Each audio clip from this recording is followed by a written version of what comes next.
कबीर मनवा एक है, चाहे जहां लगाए, चाहे तो हरि भजन कर और चाहे विषय कमाए।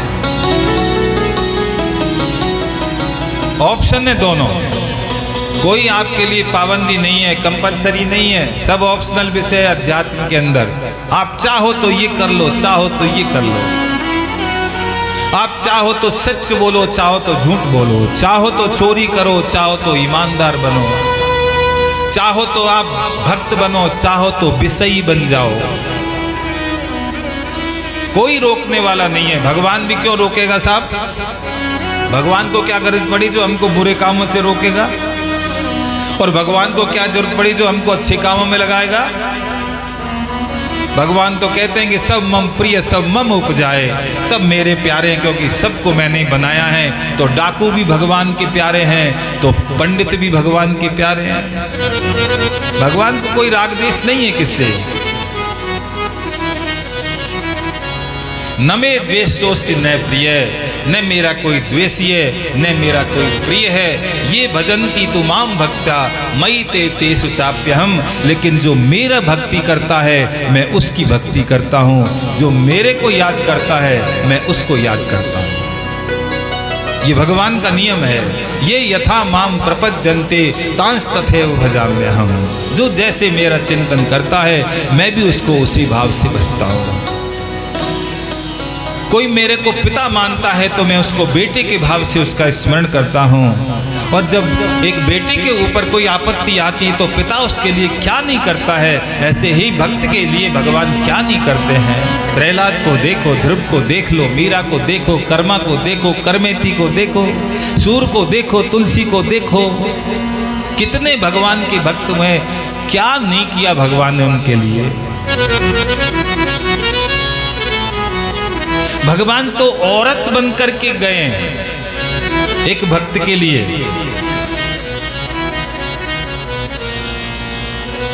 भगवान कहते मेरे से संबंध बना करके तो देख। अरे संसार के तुमने अब तक इतने संबंध बनाए, कितने जन्म आपके हमारे हो गए, कोई गिनती है अपने पास में? हम जब भगवान कृष्ण थे तब भी हम भगवान के साथ में हम सब थे।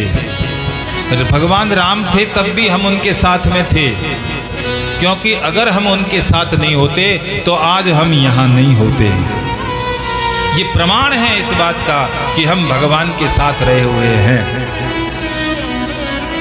लेकिन हमने संबंध किससे बनाया? राम तो आए आकर के साकेत चले गए, कृष्ण तो आए आकर के गोलोक चले गए, लेकिन हम तो यहीं पुनरपि जन्म पुनरपि मरणम पुनरपि जननी जठरे सैनम, बार बार जन्म रहे, बार बार मर रहे, क्योंकि हमने संबंध संसार से बनाया है। हमने भगवान से संबंध नहीं बनाया।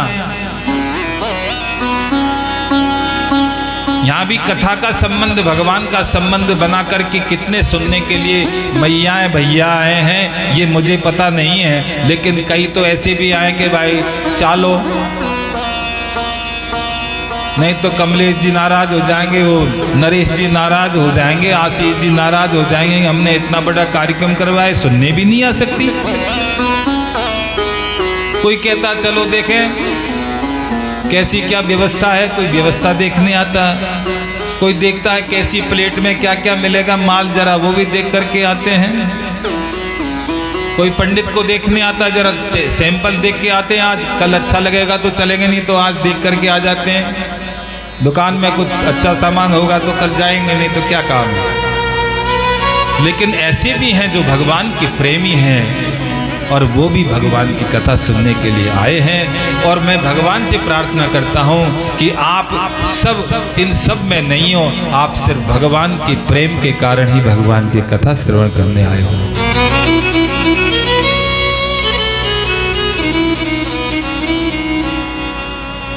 आप लोगों से तो लगता है कि आप लोग जिंदे हो,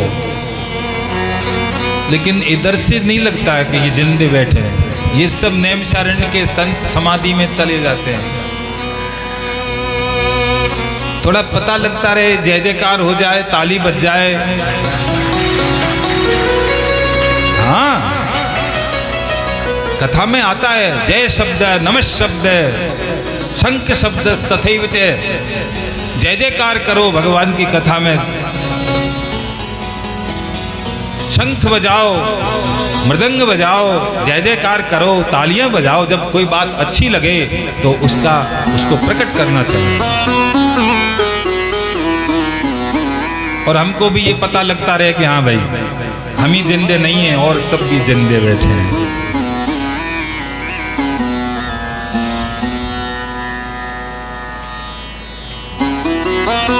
हाँ, हमारी राधा मैया को देख करके हमको जरूर लगता है कि ये हर कथा में जिंदी है। अब तक जितनी कथा हुई है ना, सब कथाओं में जिंदी है। और तो कभी जिंदी रहती हैं, कभी मर जाती हैं, कभी दिखती हैं, कभी नहीं दिखती हैं, लेकिन ये तो रेगुलर दिखती है। कुछ हैं ऐसी मैयाएं जो भैया भी हैं ऐसे दिखते हैं। और यही हमारी सबसे बड़ी दक्षिणा है कि आप लोग हमारी कथा सुनने के लिए आते हो, हमसे प्रेम करते हो, बस और कुछ नहीं चाहिए।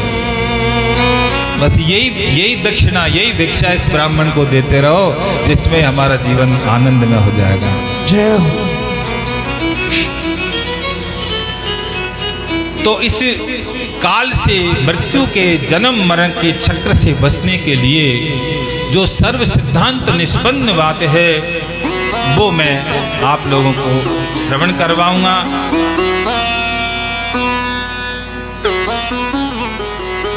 एक बार यही प्रसंग सनत कुमार से नारद जी ने पूछा था। तो महात्माओं, एतस्माद् अपरम किंचित पुराणाच्छेवितो मुनेः, हे महात्माओं, इस शिव पुराण के अलावा अपरम किंचित और कोई ऐसा साधन नहीं है कि जिसके द्वारा हम इस जन्म मृत्यु के चक्र से छूट करके और भगवान के इस चरण में प्राप्त हो जाए। ये जो शिव पुराण है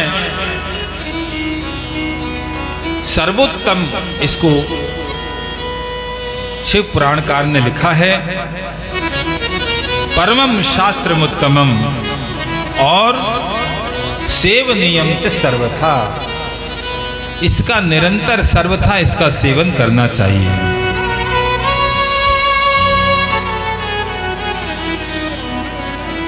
अगर कोई हंसी में, मजाक में, निद्रा में, गिर पड़ते समय भी मुंह से एक बार शिव शिव ऐसा उच्चारण कर दे तो वह भी कई प्रकार के पातकों से मुक्त हो जाता है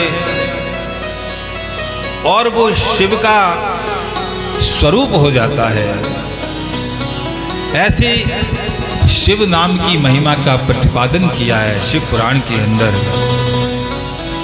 तस्मात् सर्व प्रयत्नेन कांक्षितं पठनं नृभिः तथा श्रवणं प्रेम्णा सर्व काम फलप्रदम।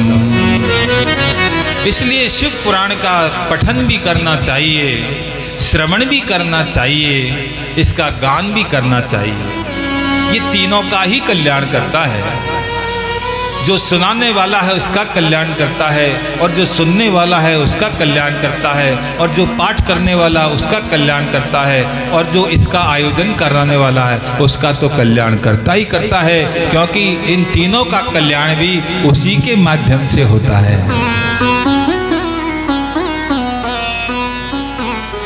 सर्व काम फलप्रद है, समस्त कामनाओं का फल देने वाला है शिव पुराण। ऐसी महिमा है शिव पुराण की कि राजसूयेन यत् पुण्यम अग्निष्टोम सतेन च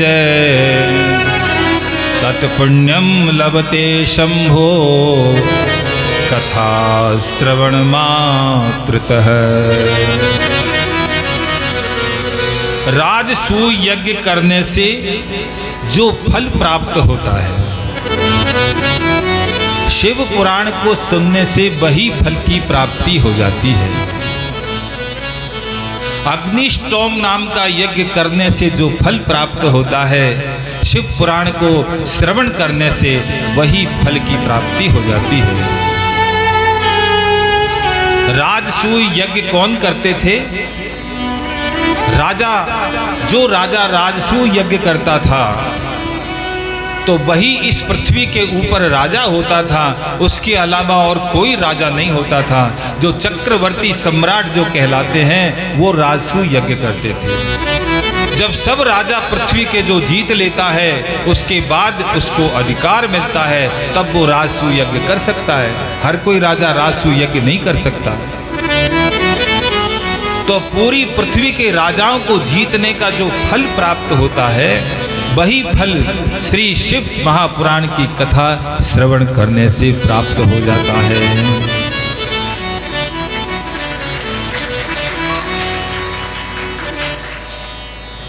ब्राह्मण को हमेशा अध्ययनरत रहना चाहिए, सतत निरंतर शास्त्रों का अवलोकन, चिंतन, आलोड़न करता रहे, वही ब्राह्मण है। महाभारत के अंदर एक कथा आती है कि एक बार नारद जी महाराज घूमते घूमते युधिष्ठिर जी के पास में आए। युधिष्ठिर जी ने नारद जी का स्वागत किया, पूजा की, माला पहनाई, भोग लगाया, आसन पे बिठाया और कहा कि नारद जी आप तो तीनों लोकों में भ्रमण करते हैं, आप स्वर्ग में भी गए होंगे, तो हमारे पिता पांडु भी आपको मिले होंगे क्योंकि मेरे पिता तो स्वर्गवासी हैं। तो मेरे पिताजी उस स्वर्ग के अंदर कैसे रह रहे हैं? क्या वो आपसे मिले और उनने आपको कुछ बताया? नारद जी ने कहा, धर्मराज तुम्हारे पिताजी हमको स्वर्ग में मिले थे, लेकिन उनने ये कहा था कि अगर हमारे पुत्र, क्योंकि हमारे पास अभी पुण्यों की कमी है, यद्यपि हम स्वर्ग में रह रहे हैं लेकिन हमारे पास पुण्य कम है, इसलिए हमारा स्वर्ग के अंदर मान सम्मान कम होता है, उपेक्षित से हम देखे जाते हैं। क्योंकि जैसे यहाँ पर अपने संसार में हमारी जो स्थितियाँ हैं, एक 4th क्लास कर्मचारी है, फिर उसके ऊपर 2nd क्लास का कर्मचारी है, फिर 3rd क्लास का कर्मचारी है, अपर ग्रेड का है, फिर कोई गजेटेड अफसर है, फिर उसके ऊपर फिर एसओ है, फिर ओएस है, ऐसी श्रेणी बदलती है। ऐसे ही स्वर्ग के अंदर भी, स्वर्ग तो एक ही है लेकिन जिसके पास जैसा पुण्य उसके लिए वैसा ही भोग वहां पर मिलता है। चपरासी के लिए चपरासी जैसा क्वार्टर मिलता है, और जो गजेटेड अफसर है उसके लिए बंगला मिलता है साहब, कलेक्टर के लिए और भी बड़ा बंगला मिलता है। ऐसे ही स्वर्ग के अंदर है। तो आपके पिताजी पांडु हमको मिले, लेकिन उन्होंने कहा कि हम यहाँ पर बहुत प्रसन्न नहीं हैं क्योंकि हमारे पास पुण्य बहुत कम है। अगर हमारे पुत्र राजसूय यज्ञ करें तो फिर हमारा स्वर्ग के अंदर सम्मान होगा।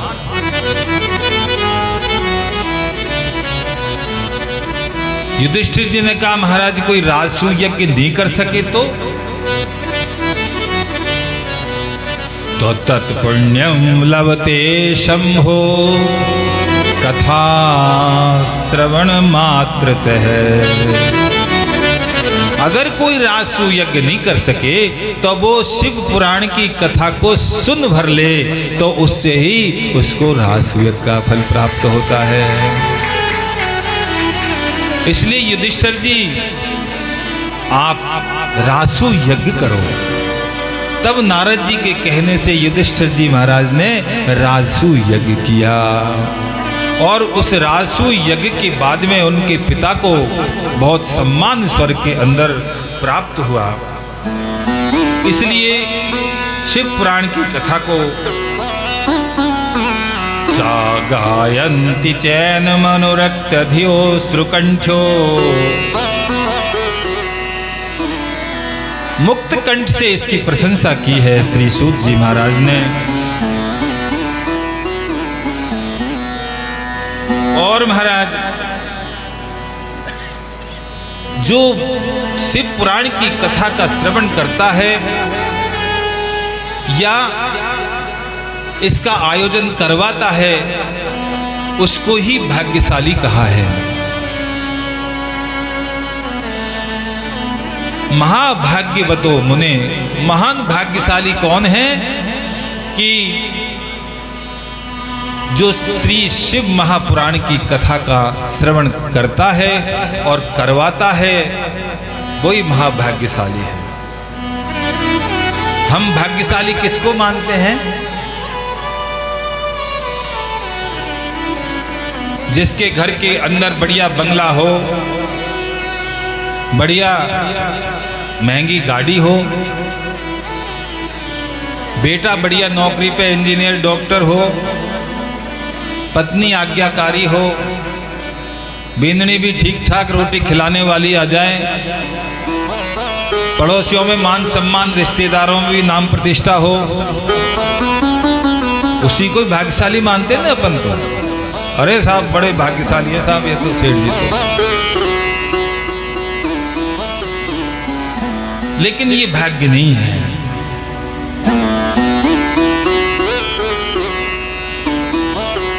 भाग्यशाली कौन है? तो भगवान सुखदेव ने लिखा है कि अहो भाग्यम नंद गोप ब्रजोकसां यन मित्रं परमानंदम।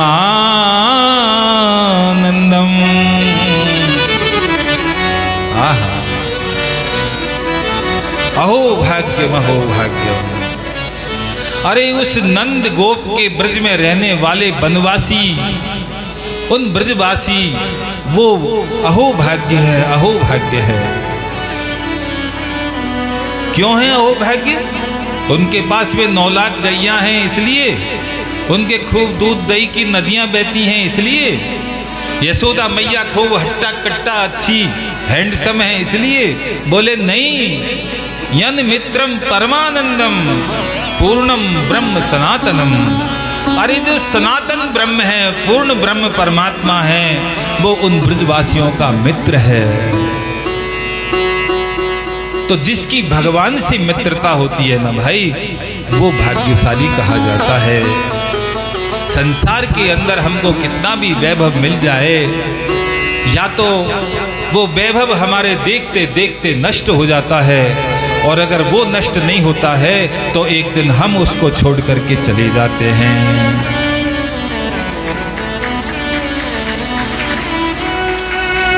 इसलिए हम अहो भाग्य तब हैं कि जब भगवान से हमारी मित्रता हो, भगवान के प्रति हमारा प्रेम हो, भगवान शंकर के चरणों में प्रीति हो जाए, राम कृष्ण के चरणों में हमारा अनुराग हो जाए, बस यही हमारे भाग्य की भाग्यता है।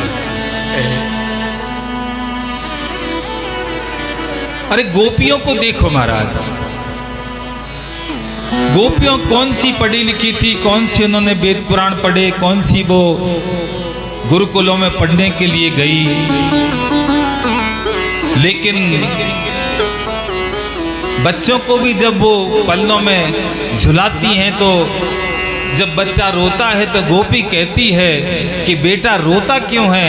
कृष्णम बद कृष्ण बोल, कृष्ण बोल, रोए मत, कृष्ण बोल।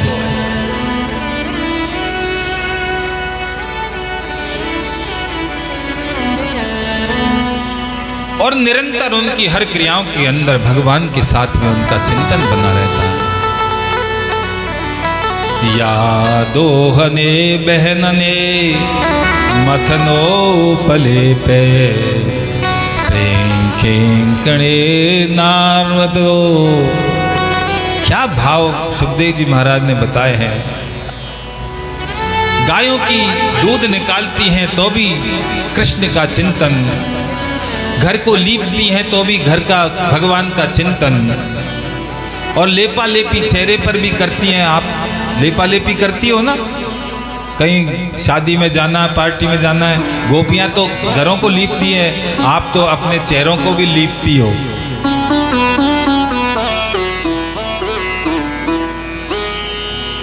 जब बच्ची को पालना झुलाती है, प्रेंख कहते हैं पलने को, उसके अंदर जब झुलाती हैं तो तब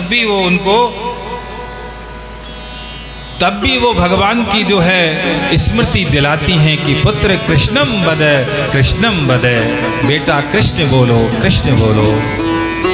वे गोपियां ब्रज की धन्य हैं। इसलिए सूत जी महाराज कहते हैं कि जो भगवान की कथाओं के अंदर निरंतर श्रवण करता रहता है वही इस संसार के अंदर अहो भाग्यशाली है। ये शृण्वन्ति मुनिशेवं पुराणं शास्त्रमुत्तमं ते मनुष्यान् मंतव्या रुद्रा एव न संशय। हे सौनक जी, इस संसार के अंदर जो शिव पुराण की कथा का श्रवण करते हैं वो साधारण मनुष्य नहीं है, उनको मनुष्य नहीं कहा है। जो भगवान शिव की कथा सुनता है वो रुद्र स्वरूप हो जाता है, यानी रुद्रा एव न संशय है, उसको भगवान शंकर अपना स्वरूप प्रदान कर देते हैं। इसलिए श्रावण मास के अंदर विशेष रूप से शिव पुराण की कथा का श्रवण करना चाहिए।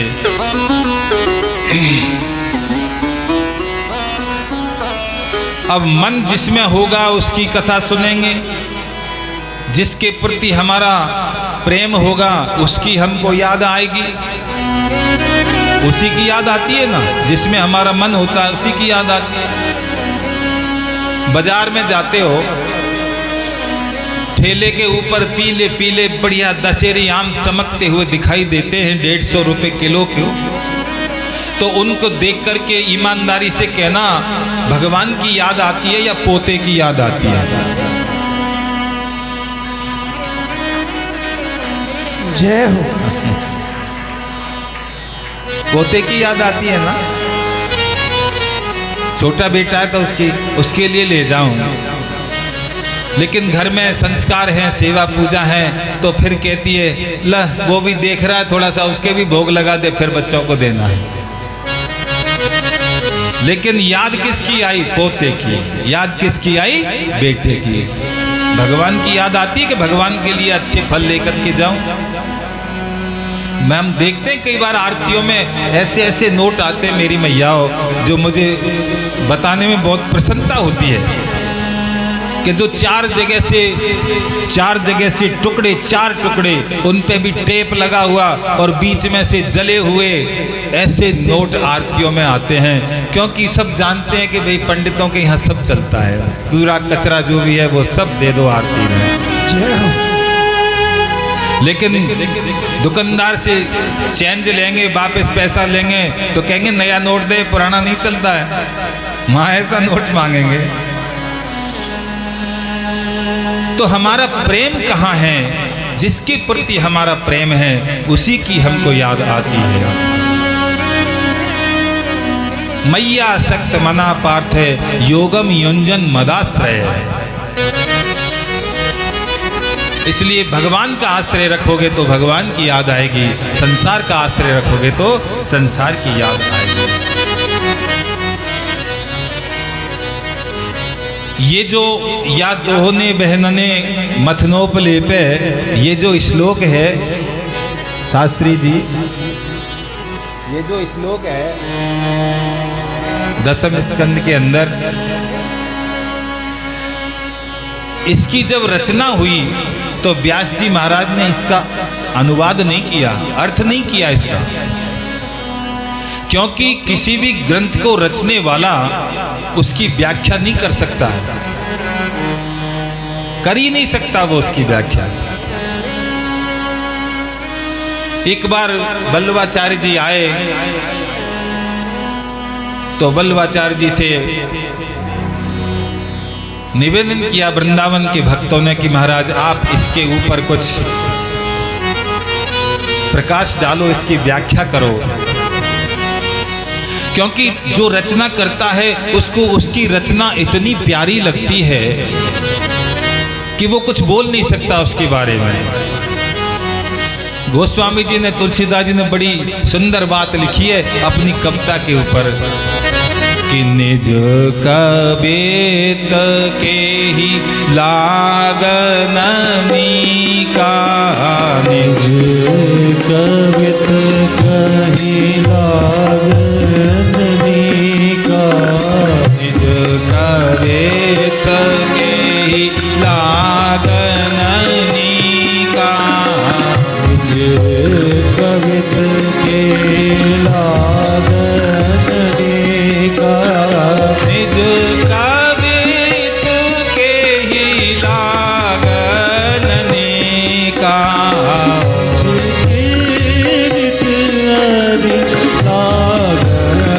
नीका, सरस होए अथवा अति फीका, सरस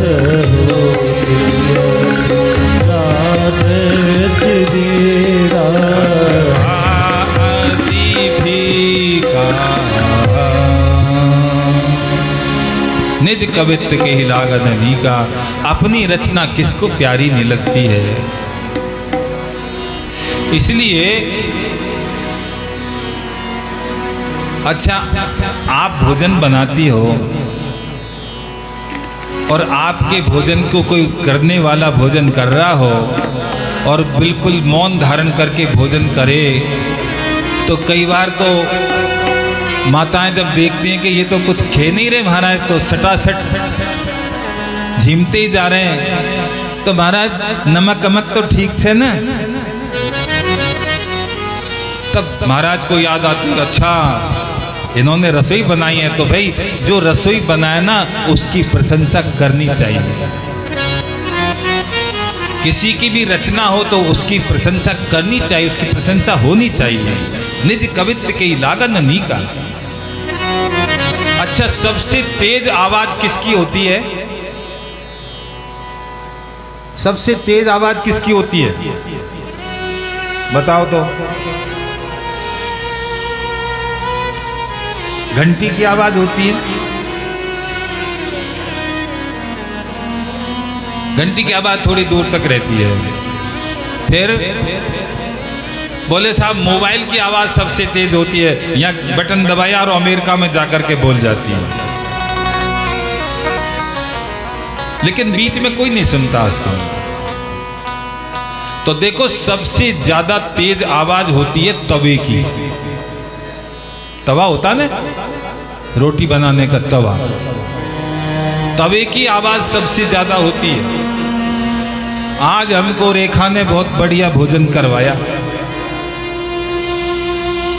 और हम महीने भर बाद में नेपाल गए कथा करने,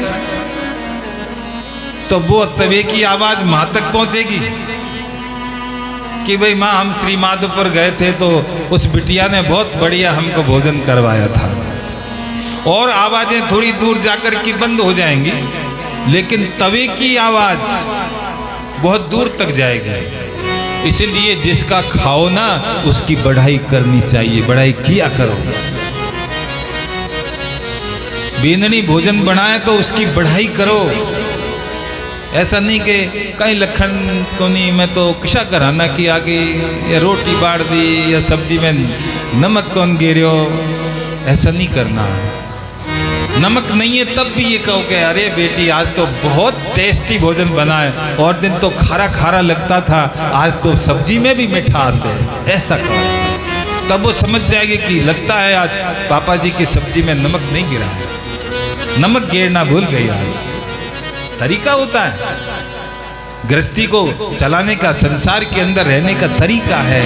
ऐसे रहो संसार में, चाहे घर हो चाहे बाहर हो।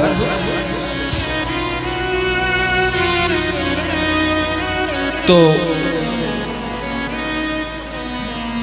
अब और लोग व्याख्या करते हैं, रचना करने वाले तो रचना कर देते हैं।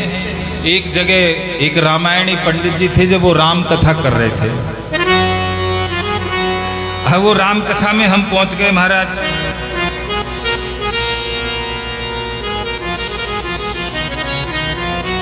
तो वो पंडित जी थे ना, वो थे चिलमची, जानते हो ना चिलमची, जो चिलम लगाते हैं, सुल्पा पीने वाले चिलमची थे पंडित जी। तब वो रामायण की चौपाई की व्याख्या कर रहे थे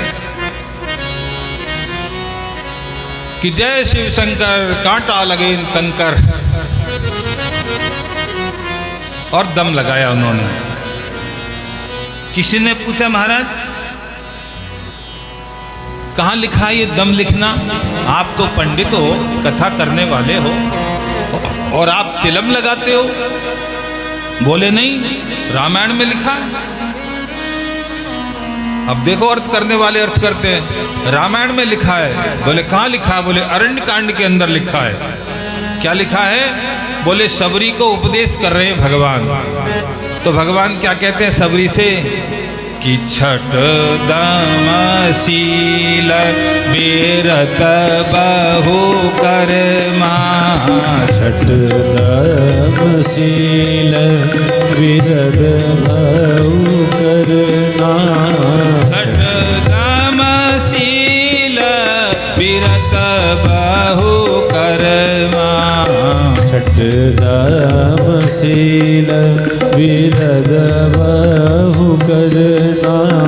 पंडित जी कह रहे हैं कि चिलम से 6 दम लगाना चाहिए। लिखा रामायण में, छठ दम, 6 दम लगाओ चिलम से। ऐसे ऐसे अर्थ करते मारे। इसलिए कोई अयोग्य अधिकारी जब वक्ता व्यासपीठ पर बैठता है, तब पुराण शास्त्र ये रोते हैं, इनके आंसू गिरते हैं। ये